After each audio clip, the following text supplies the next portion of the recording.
Mənası yox imiş bu son görüşün. Həvəsim də yoxdur, dinəm, danışam.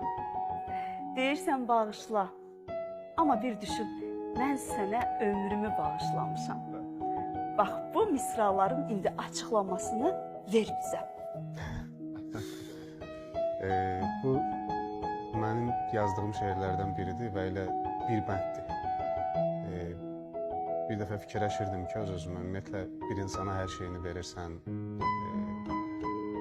bir insana, belə deyək, insanın verə biləcəyi ən vacib məsələlərdən biri zamandır. Yəni ona vaxtını, ömrünü həsr edirsən və həmin insandan hansısa bir səhv hərəkəti, xəyanəti görəndə o gəlib sənə bağışla deyəndə fikirləşirsən ki, bundan artıq ona nə bağışlaya bilərsən ki? Yəni? Artıq ən xoş məqamlarını, ən gözəl anlarını ona qurban vermirsən, bağışlamısan və elə o bir bəndlə kifayətləndi. Mənə elə gəlir ki, bir insana əgər ömrümüzü vermişiksə, sonradan ona bağışla demək artıq mənasını itirir, qüvvəsini itirir.